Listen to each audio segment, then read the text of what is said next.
Good morning, everybody. This is Susan McCormick. I'm a partner at MoFo, where I've been for more than 25 years. But we thought we would start 2024 with a discussion really featuring BSR and Aron to really talk about the state of play for ESG today, where we've come from the last year or two, which have been fraught, and where we're headed. And just to give you some perspective, we started this series really to feature BSR because, for those of you who don't know, Business for Social Responsibility has been doing this work for more than 30 years. So actually, in fact, BSR was doing this work long before it was called ESG. And we'll be doing this work long after it's no longer called ESG, depending on what happens with the terminology.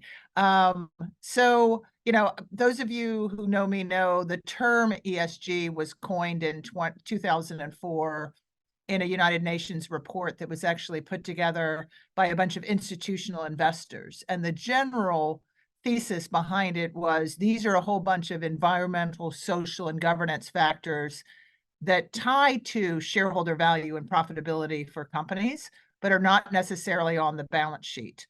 And 2004 was also a time, and we're going to come to this in the program today, before there was legislation, before this was put into the compliance bucket. And we'll talk about compliance being one element of this.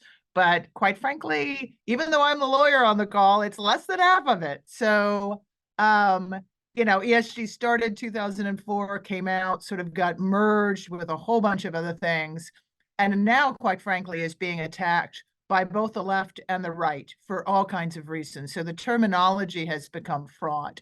So I wanted to start this program really teeing it up for Aron to tell us how we got. You were BSR, but you specifically were one of the leaders in the space before it was ESG. Tell us how we got here, Aron. Thank you, Suze, and thanks everyone for joining. Suze, you're very generous and also very modest, because you have equally been an important leader in shaping how companies think about all of this and act on it. Let's take on the three letters ESG, and I'd like to say, before getting into a little bit of how we got here, I think we can say ESG is dead, long live ESG, as in the term may not work for a number of people for a whole variety of reasons, but the core concept that is embodied in ESG, which you described very well, Suze, environmental, social, and governance issues that are relevant to business and relevant to society, those exist irrespective of whether some people are going after the terminology. And you see it in 1,000 different ways, whether it's having effective boards who understand how the world is changing, whether it's dealing with the direct business impacts of climate, whether it's considering, if you're a mining company, what is the human rights and community context in which you're operating so that you can operate. Those are things that the labels don't really help. Those are things that are important, have been important, and will be important.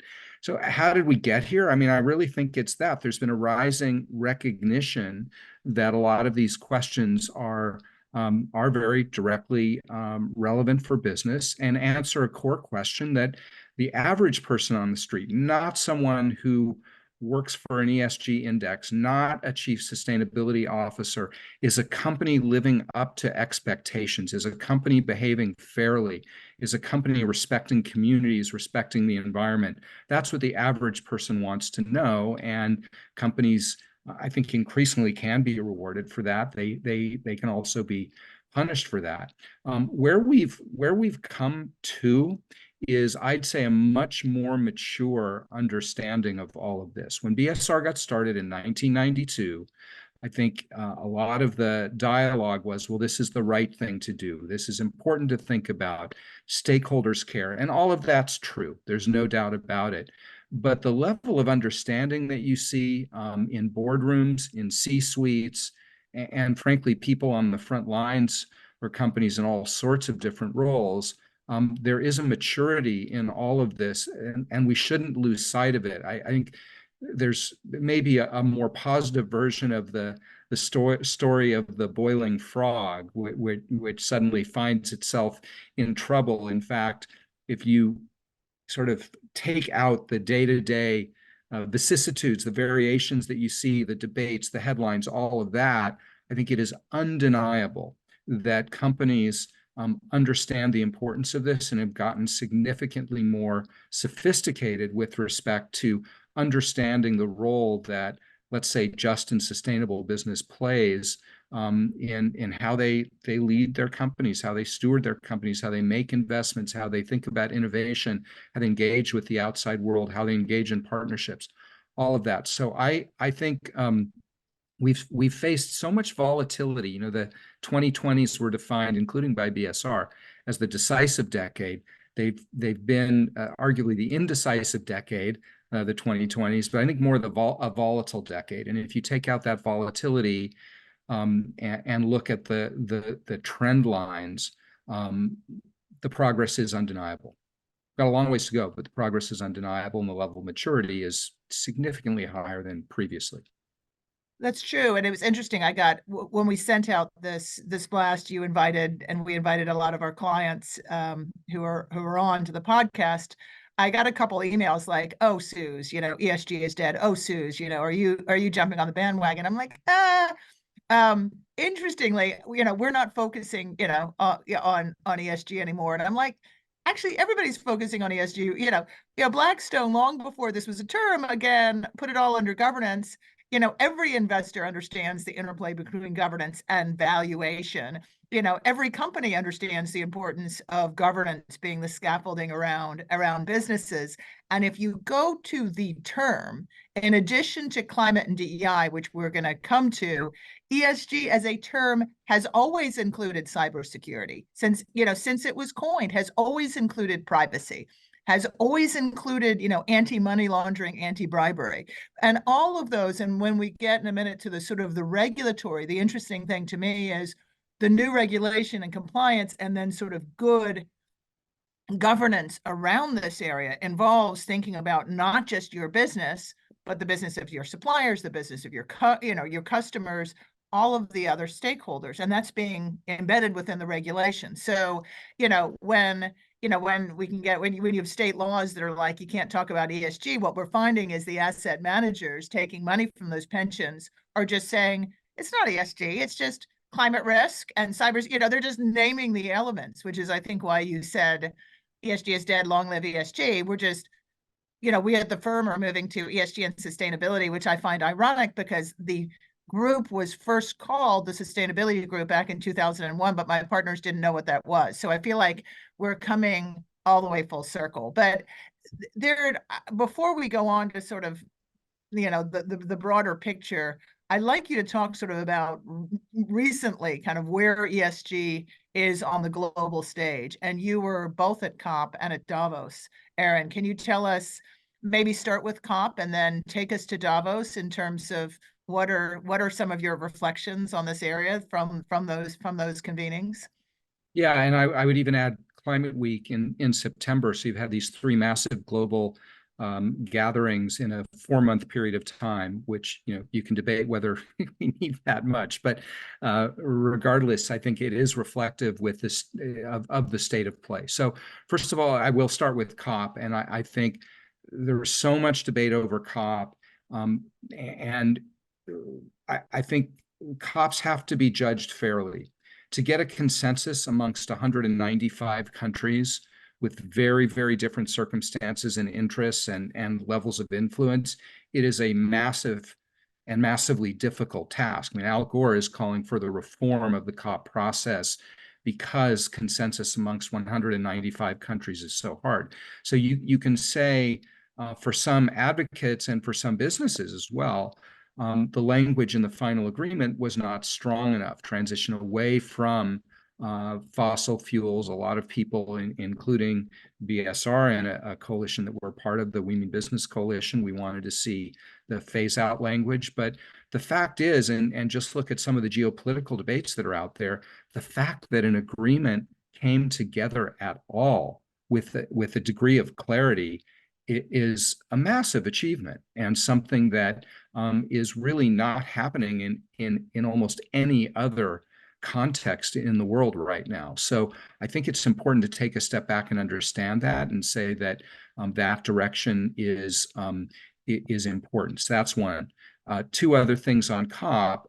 One is there is a ton to play for between now and COP 30 in Brazil towards the end of next year. That is when all the countries, and let's hope the United States remains a party to COP in 2025, have to put their new nationally determined contributions. This will be crucial. This will be absolutely crucial. And so while COP29 will be important, actually, we really, I think, eyes on the prize for next year in Brazil. And business has a role to play to continue to encourage governments to exhibit ambition in their plans. The third thing I would say is business showed up in a stunningly big way in COP. I've gone to, I think, 5 COPs now. This one was twice as big as any other prior COP. Businesses were there in very, very, very large numbers, and I think that speaks to the degree that some people might conclude that the backlash that's out there is diminishing a business commitment. I think COP was a loud statement to the contrary. So those are 3 things I would take away from COP. In terms of Davos, and by the way, COP ruined my Thanksgiving and Davos kind of ruined my Christmas, New Year's holiday. So these things need to be scheduled differently. I'd say good news, bad news from Davos, which was just last week. On the formal program at the World Economic Forum, climate and other elements of sustainability, including DEI, were less visible. There were simply fewer sessions on these topics than in the past 3 or 4 years. Davos took 2021 off, and 2022 was sort of a semi-Davos. That's not great, but I think if you look at the side events, if you haven't been to Davos, there's the formal program that the World Economic Forum puts on, but then like a lot of these events, it's what's happening on the sidelines that's really indicative of where people are, and they're, everything from direct air capture to climate finance to climate and nature to the just transition. Lots of discussions about DEI, lots of discussions about the societal implications of AI, to be sure.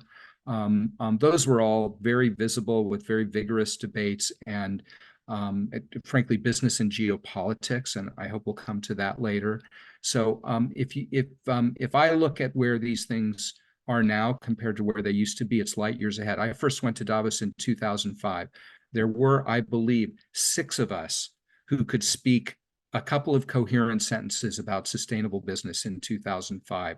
I really felt like we were subversive agents, infiltrating this event. Now it's fundamentally different, and any CEO that you'll meet is going to have something useful to say about all of the topics that we're talking about today. We should not lose sight of that. I'm an optimist by nature. I think there are a lot of reasons to be pessimistic, but let's not lose sight of the fact that the state of play is fundamentally different than it used to be. And I think that's been on display both at COP and in Davos. No, I agree. It's interesting to me. I'll give my 2 cents. I was at Climate Week. I was a little discouraged. I mean, I do want to say in this area, I think a lot of people feel like we have won because everybody's in the room and everybody is talking, which is great.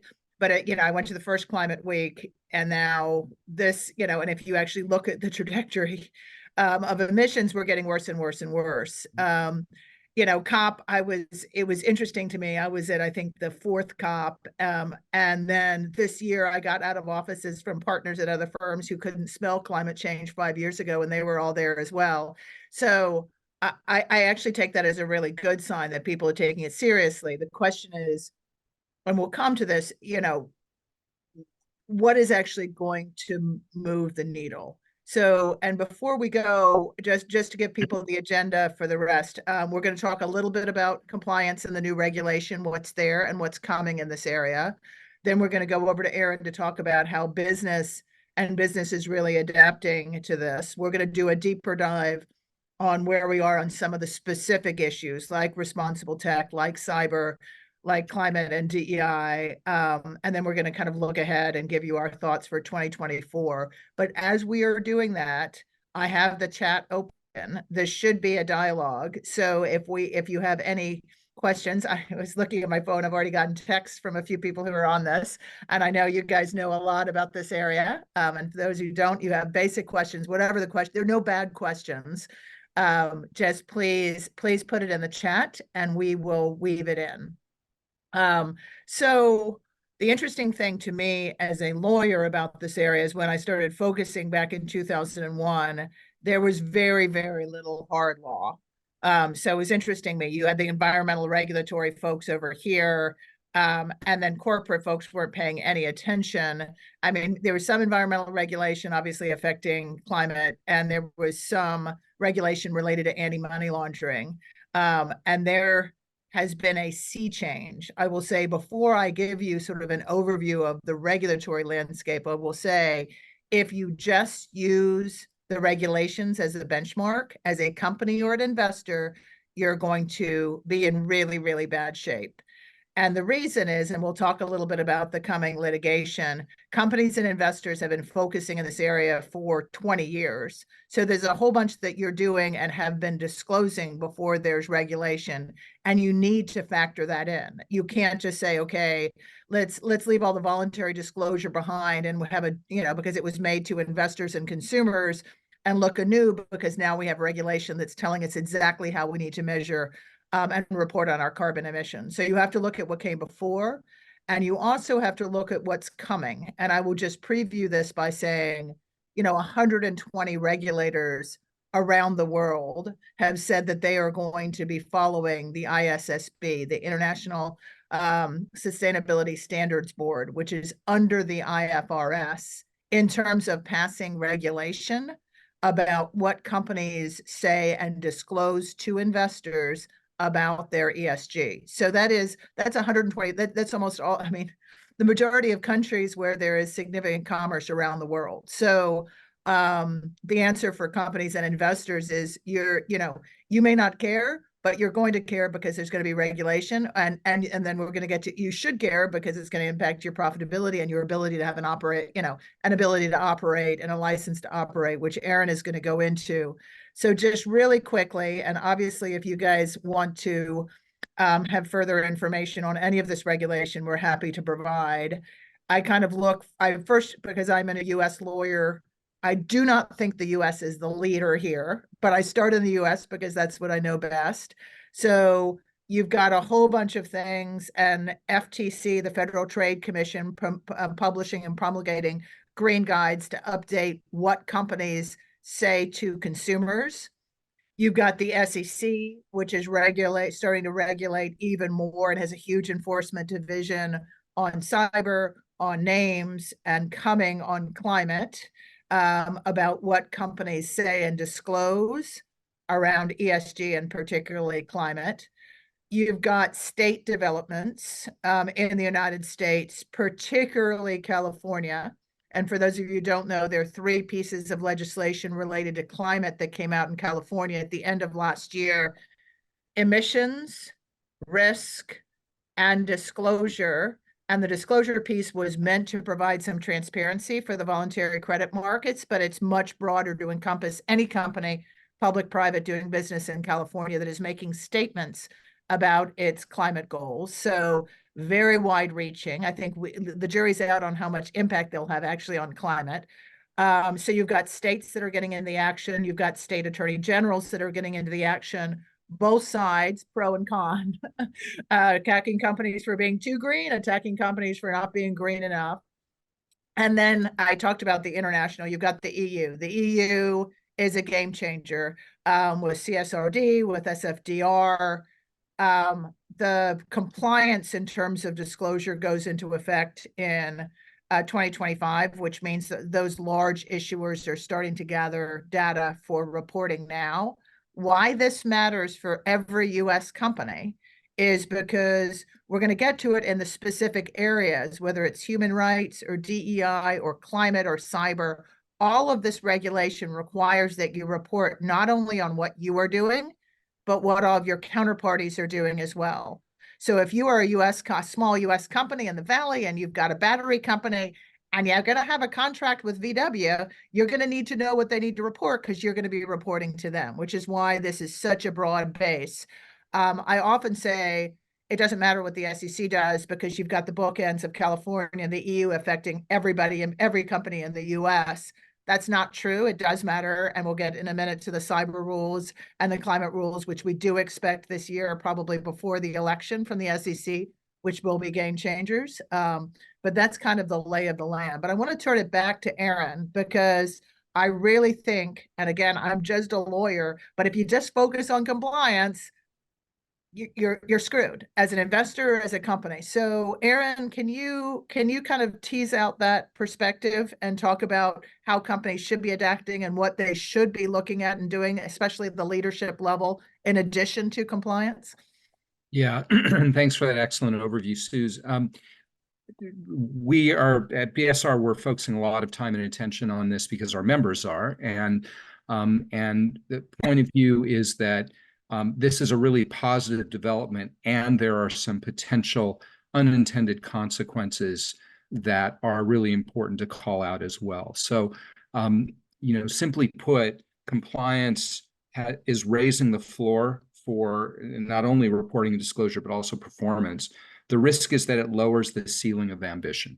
And so that's important for companies to attend to. So that's one potential unintended consequence. The other is, let's face it, no company has ever complied its way into innovation, into collaboration, into, capital allocation for things that are most important. And so it is essential, obviously, that companies pay close attention to this new regulatory or these multiple regulatory frameworks that are emerging. But you can't stop there. And quite frankly, we've seen some warning signs that companies, boards and C-suites, their mind share is very much on compliance as opposed to performance and ambition, and resources also are being dedicated there. We have had a number of chief sustainability officers say to us, sometimes in direct language, sometimes not, this isn't what I signed up for. I have become a compliance officer. No disrespect to compliance officers. This is really important.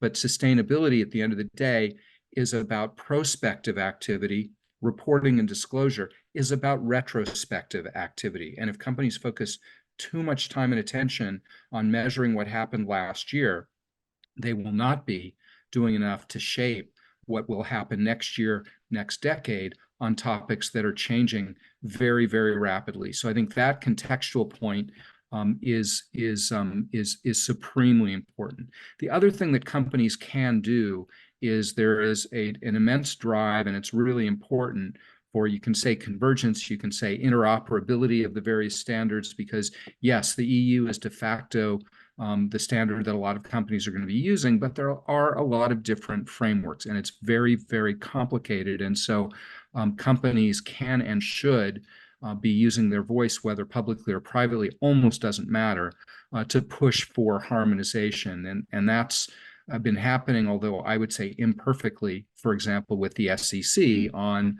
the climate disclosure rules, where some companies have been saying, look, go for it. We see where this is all heading. We want the rules in the US to be consistent with other major economies around the world. There are other companies, frankly, that are saying, let's try to lower the bar as much as we can in the United States and carve out some space for us to do less in this area. Ultimately, even if you don't believe in ambition, ultimately, I think that's counterproductive, because it will create more noise in the system than companies want. Consistency, clarity, predictability is a business virtue, and we need it on regulation. And you can't wish away the European Union. It's kind of as simple as that. That's right. It's interesting to me. The other thing I'll just say, importance, of course, you need compliance. However, one of the things I noticed is after CSRD passed, the accounting firms went to all the Fortune 500 and said, now you need to spend millions and millions of dollars because you need to measure all this stuff with a double materiality lens in addition to a single materiality lens. Fast forward, I'll get my dates wrong. 6 months later, they have implementing rules that say, hey, you actually can use a single materiality lens. There's a lot of negotiation of that. What I worry about is, all of the work that all those companies are doing with the double materiality and the millions of dollars that they're going to spend.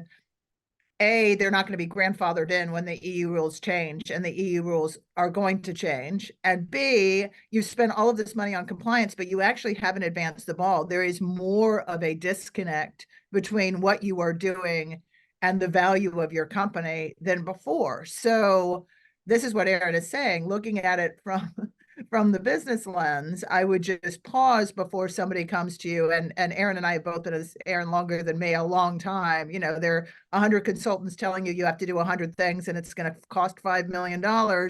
No. From a compliance perspective, no, just pause and say, what do we need to do now? And let's look at how the regulation evolves, because as Aron said, it is changing.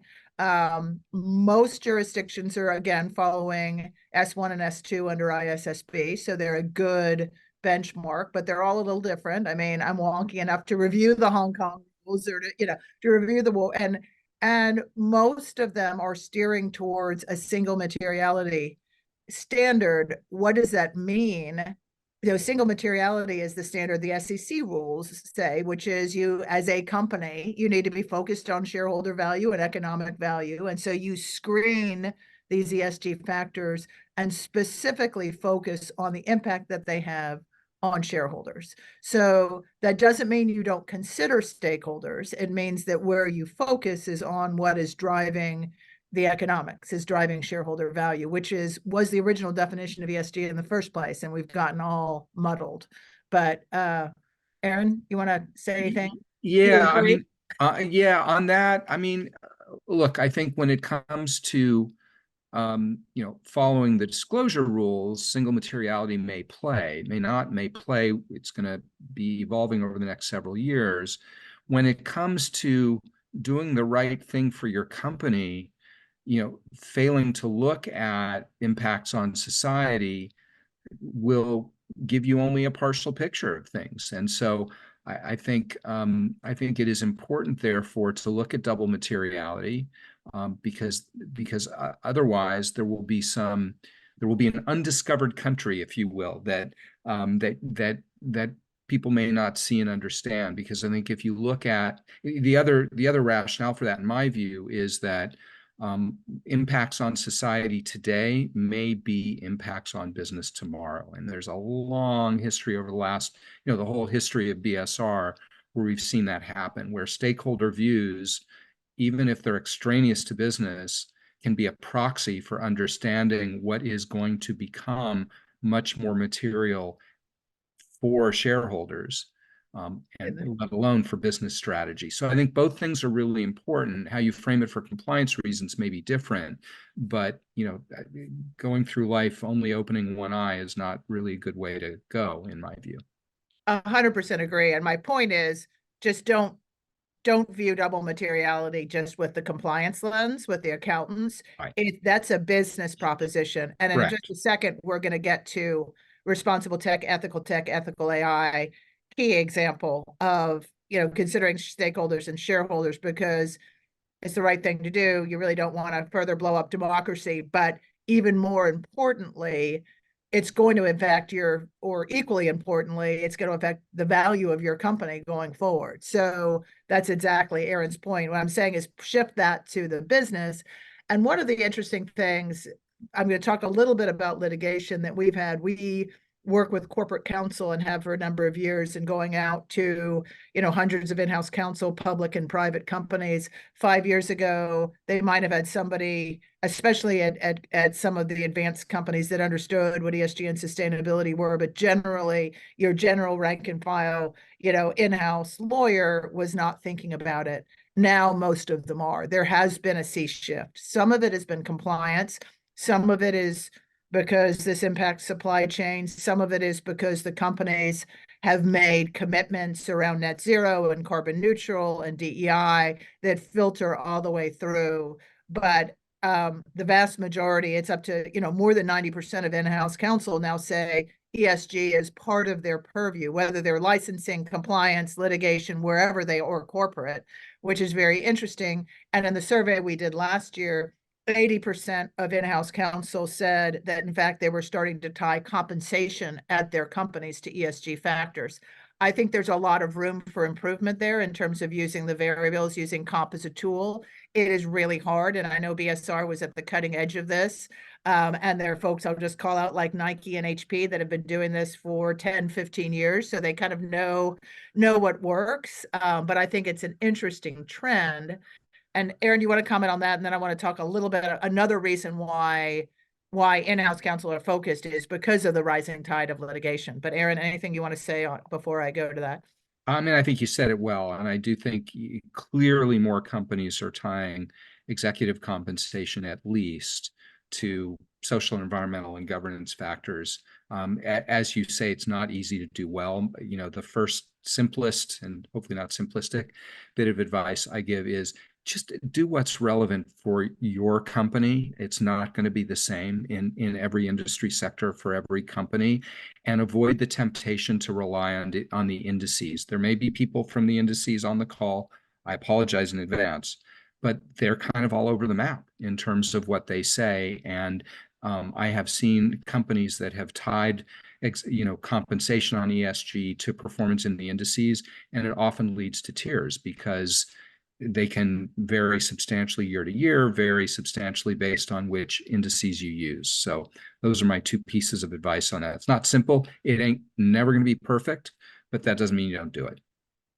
Great, and I'm still waiting for questions to come out of the chat. In the interim, we will keep going, but please do, if you have a question, put it in.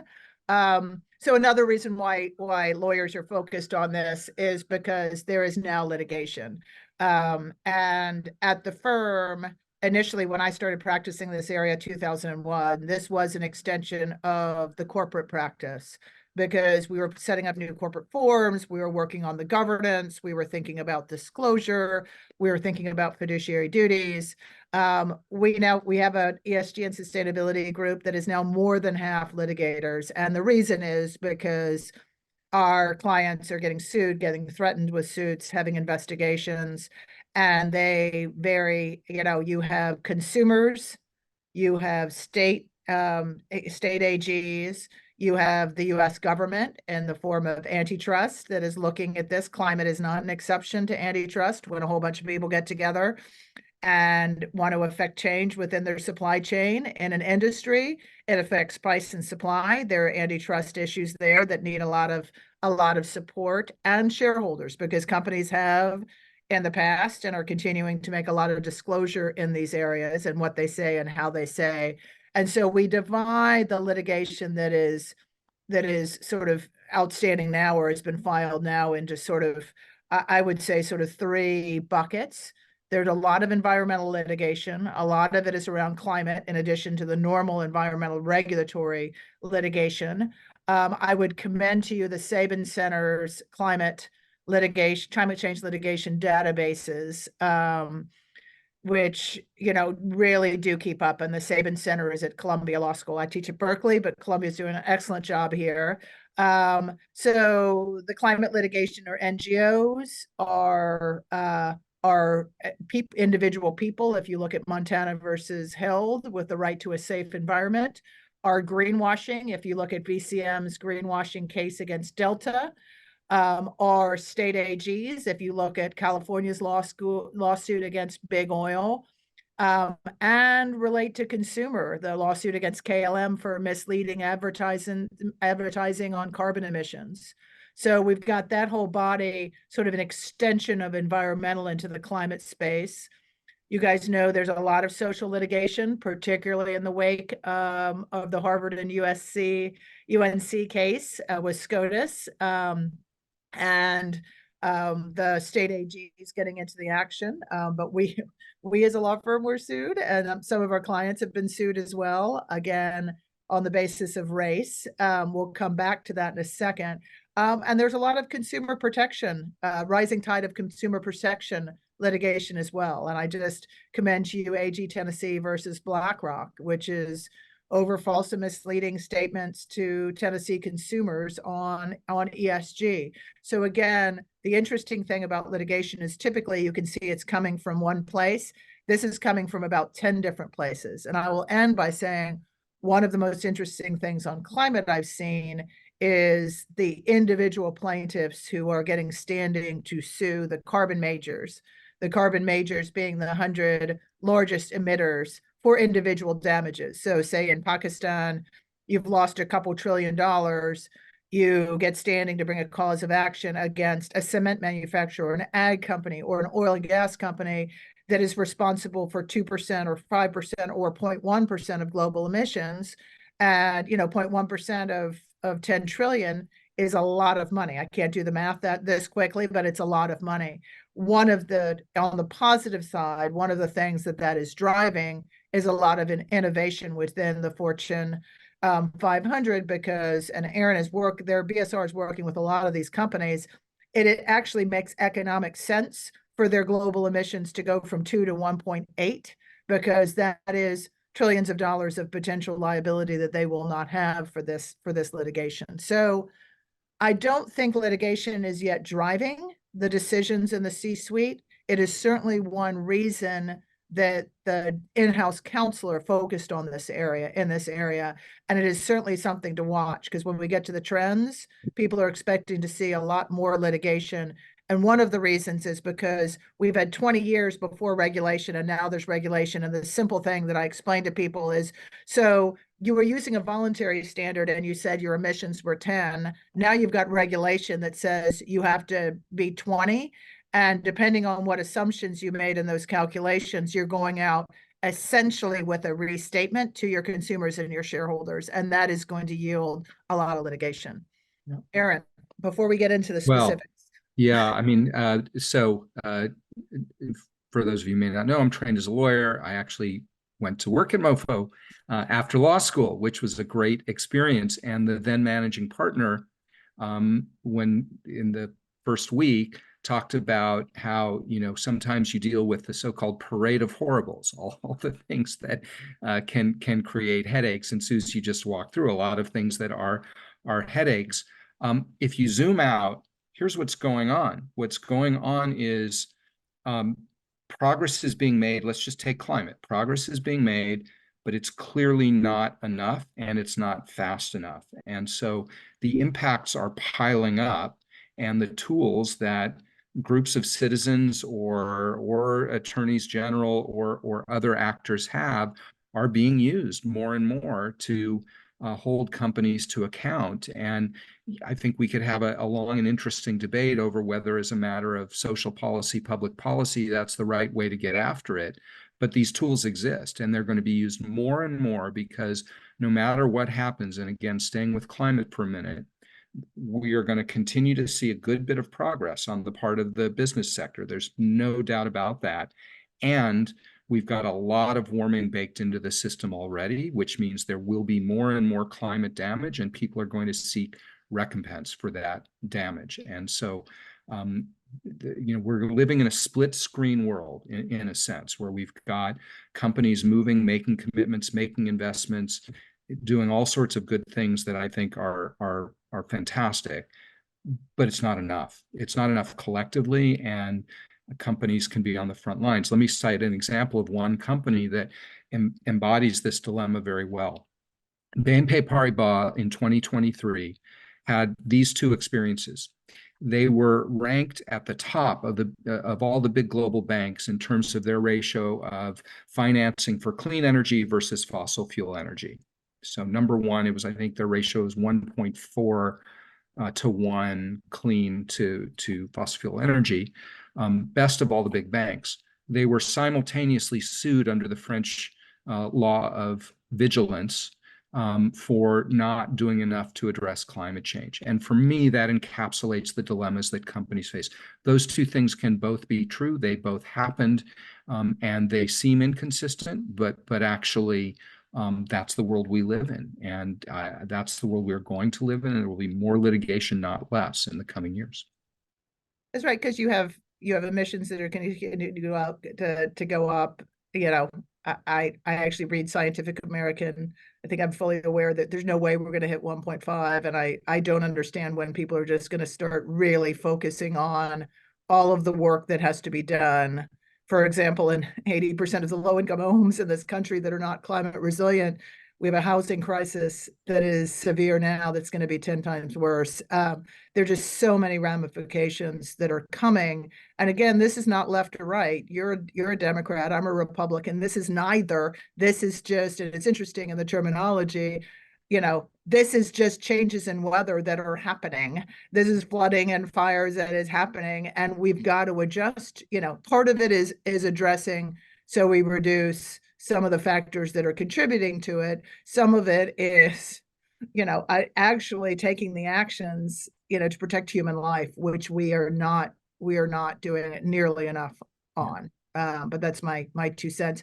Let's actually shift a little bit. I think we're going to do a deep dive for a few minutes on 4 of the specific areas of ESG that we think are going to be getting a lot of attention, starting with DEI. Aron? Well, as you say, the legal landscape in the United States has changed, but here's what hasn't changed. What hasn't changed is America is becoming a more diverse country. You can't debate climate science, you can't debate demographics. And so as the country becomes more diverse, companies have some very logical, non-ideological reasons for ensuring that their workforce, that their boards are moving in sync with that they think about a different set of consumer needs. Who are your customers? What are their interests?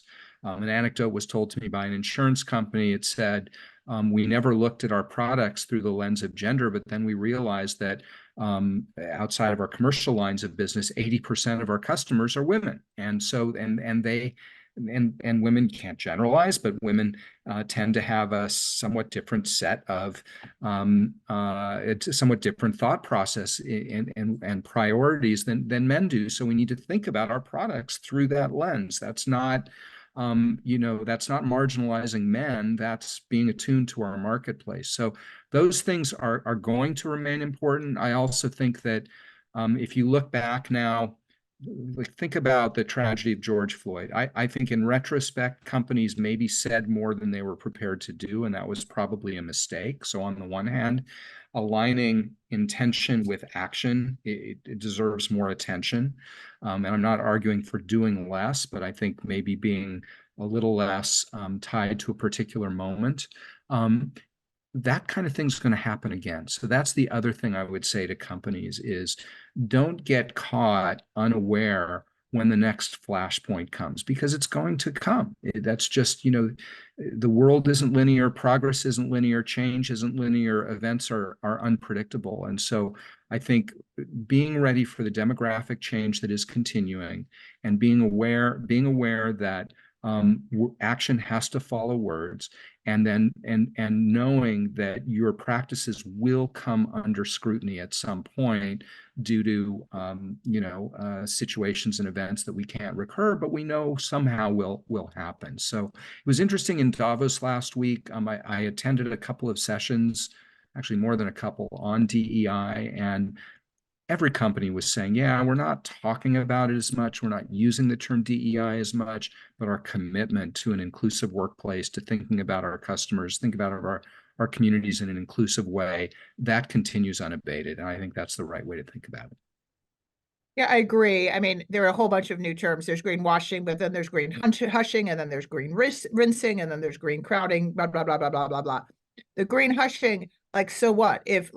So what we are seeing is the same thing. This is the number one issue that in-house and a lot of CSOs are thinking about for 2024 being DEI, but they're not backing away from what they're doing. They're backing away from how they talk about it, which I don't think is stupid. And it goes to my friend Sylvia's question, which I'll just pose to you quickly here, Aron. BlackRock, she says about face on ESG, just isn't using the term ESG and is focused on financial performance.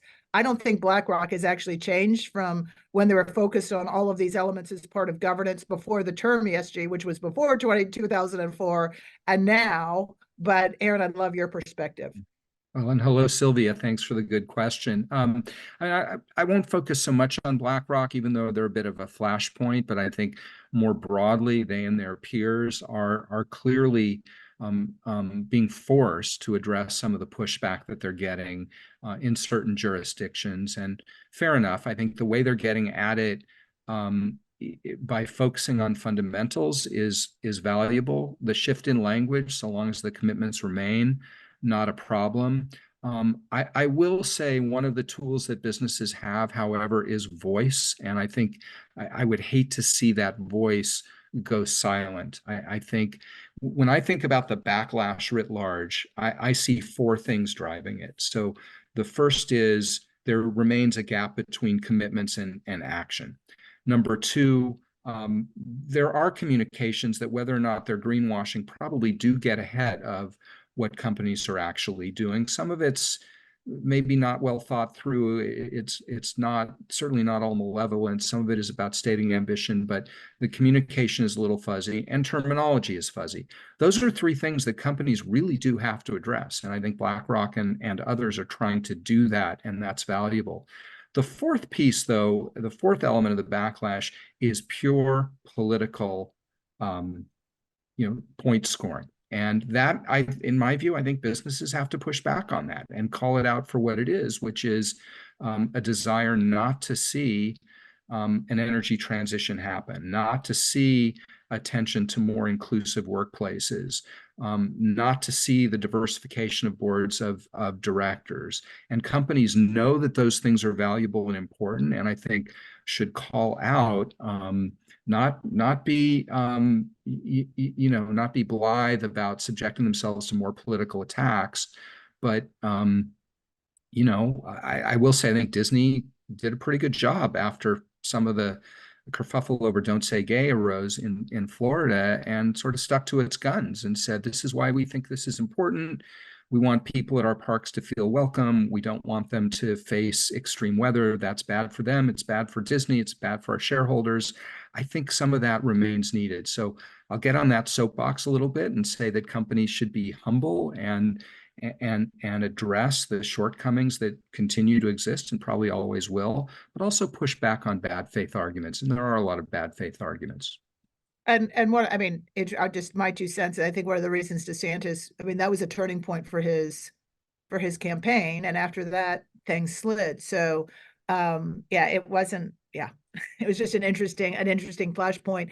And in terms of the disingenuous arguments, my friend Jesse asks about these claims that politicians are making that focused on ESG, could lead to insider trading. Disingenuous. Again, politicians, for all kinds of reasons, on both sides, are looking to use ESG for all kinds of purposes. You have ESG is just so, I mean, I feel like those of us who are in the space using ESG, kind of, we do ourselves a disservice because it's so freaking broad. Like, having a cybersecurity policy, and now, the SEC is requires you to go all the way through your supply chain.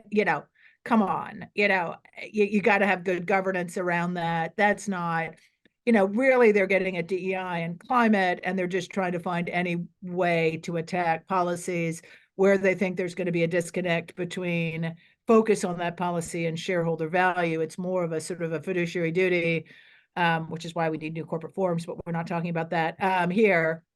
So that's my view. There's another question on nonprofits, which I'll come back to in a second. Just quickly highlighting the other areas. I just mentioned cyber. We're going to see a lot of focus on cyber with the new SEC rules. We're going to expect SEC enforcement. The EU cybersecurities law, new cybersecurities laws, which are going to again impact a lot of U.S. companies and require them to widen their scope of compliance. Cyber communications policies, hugely important, and the governance, and making sure that you have a structure that allows you to ensure not just that there's compliance, but you're getting good data. The one I've been bashing ESG. I feel like the one really good use of ESG is internally to make sure everybody's talking, because we did have one client that had one division that was going out to a supplier for human rights with counsel, and another was cyber, and a different counsel over here going out to their supplier. Within a few days, one group told the supplier, I think it was, they got an A+ on cyber. Great, we want to keep working with you for 20 years. And the human rights side said, you get an F, we're terminating your contract. And somebody up top at this large consumer company was like, we have got to be coordinated. Like, what the hell's going on? Because the one thing through all of this, like scope 3 emissions, human rights, all the way through, it does impact everybody with whom you contract, not just your own operations, which is exactly what Aron was saying before, which is why single materiality for disclosure, fine. Single materiality from the business side, from an operational, is a fool's errand, because you're going to run into issues. Aron, do you want to quickly cover off, which are we doing next? I forget. Responsible tech being a key Sure. area. Yeah, I mean it's such a big area. I'll try to say something useful in a minute or two. Look, I think the race is on AI. There's no doubt about it. Again, going back to Davos, if you in Davos, there's a main street called the Promenade. The storefronts are taken over each year by various, mostly commercial entities. AI was dominant. You could be forgiven for walking down the street there and thinking this was an AI conference and not the World Economic Forum. There's a lot of good stuff happening, but it's moving too slowly. So, one example is there's a nascent collaboration that may pop out next month addressing deep fakes with respect to the elections, a collaboration between multiple tech companies, some civil society organizations, and with the aim also of getting some political parties involved. And I would say that based on what I heard, and this was Chatham House rule, but based on what I heard, both the Biden and Trump campaigns are concerned about it. Both in the last 10 days have had deep fakes arise, what does this illustrate? This illustrates the stakes. It also illustrates the fact that the technology is moving so fast. And Sam Altman said on the record in Davos, the advances are mind-boggling, and we're going to be getting into some uncomfortable areas, I think was the essence of his quote. And it's not clear to me that governance, whether inside companies, whether inside industry coalitions, and certainly amongst regulators, is moving rapidly enough. So, if move fast and break things was the mantra 25 years ago in Silicon Valley, this is like, strap yourself in for a trip to the moon and get ready for things to be broken. And so it's going to be a rocky ride. Some companies are doing great work, but just to further illustrate the dilemma of the pace of change, we've been working with one of our big our members, one of the large tech platforms, and they said to us at one point early on, we will tell you something Tuesday afternoon at 5 o'clock, present a dilemma that we'll want you to think about, and by 8 a.m. Wednesday morning, it will be different, because we will learn something new about how the technology is going to work and be deployed. And so this is a massive dilemma. Though, I guess the last thing I would say is, this is not just an issue for tech companies. This is an issue for every single company. And I think companies who are not considered pure play tech companies have been a little slow. They're getting there. All of you on the phone who are not, a Google or a Meta or an Amazon or a TikTok, this means you too. And we're seeing more recognition of that. I think it's really important. And it's interesting to me, just on the responsible AI, most of the new AI companies are using new corporate forms, the PBC, nonprofit, for-profit, hybrid, so that they can consider stakeholders and additional shareholders for business reasons. So just quickly on climate risk, climate emission disclosure, voluntary climate markets, there's just going to be a sea shift. I want to ask, we have two more questions. So, Aron, when the private sector is looking to nonprofit partners to help them implement, has it mattered to the private sector that those nonprofits have their own ESGs or strategies? You know, and it does, or does it not matter because they're do-gooders? That getting into you talking a little bit about transition from a business perspective, and then let's just take 1 minute each. The final question we have in the chat is about the elections. And so I know just in predictions how this is going to impact the elections, which you should talk about, and I'll just talk about one or two things. But I will just say there are a ton of nonprofits in the space. A lot of them have no idea. Some of them are excellent. I would say BSR is in that category. A lot of them do not know what they're doing. And I don't think you can just rely on the fact that they're nonprofits because they're doing good. But Aron? Yeah, I mean, we get RFPs from commercial entities. We're asked to demonstrate what we're doing on climate, on DEI, et cetera. I am proud of the fact that we have a climate goal ourselves, and I have been a little surprised at how few of our peers have one.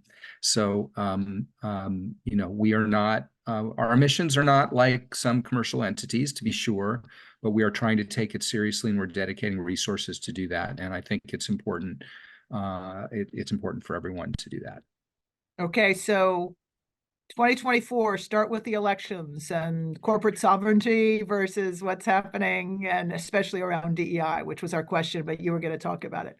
Yeah, and I think, Suze, we may have a future episode that is dedicated to this topic. So I would say after AI, this was the topic most on people's minds in Davos last week. We convened our own session, a roundtable on what business leadership looks like in the context of the 2024 elections. It's an area that we will be working on in the year ahead. And I would say, not only in the US, but globally, don't think about it only as the process of the election. Think about what the potential aftermaths of various elections are going to be. We've been doing some scenario planning. I think it's really important. In the United States, you can anticipate some things that might happen. It is absolutely essential for business to be a part of that. There's a range of things that businesses can do. Excuse me, it will vary a bit on what industry sector company, is in. But you don't want to wake up the day after an election and find out that social division has just run down the track and is out of control. And I think that is a clear and present danger. And we are a 501c3. We are a nonpartisan organization. I am not expressing a partisan point of view. But I think look, political risk is not just for Nigeria and Indonesia anymore, is the way I would put it. It's for every single place a company operates. And unfortunately, elections are dividing our populations more than they are binding them right now. That is a business issue.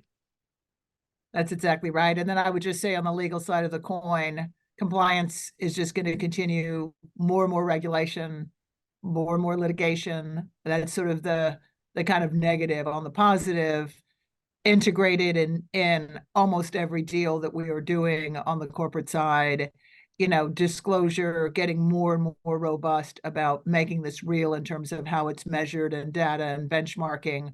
All of that is improving. And then a lot more creativity. I mentioned in terms of corporate form, almost every new AI company is thinking about the scaffolding, thinking about their governance, thinking about how they operate, not just taking the Valley NVCA standard and putting a stamp on it, which is great. And the financial instruments and a lot of the companies like Generate Capital and others that are really being very innovative about how they can move money to climate and really ensure that they are having a positive impact on risk and emissions. So I think that takes us to the end of our hour. Please stay tuned. This is, we're going to have a series every month this year, where just as we did in 2023 and 2022, we have some of the leaders in this space from an investment, from a company, and from a policy perspective come and give you their perspectives. And so stay tuned for our episode in February. And thanks to Aron and BSR for being such a good thought partner on this. Thank you, Suze. Thanks to the team at MoFo as well. And thanks everyone for joining. Bye. Bye.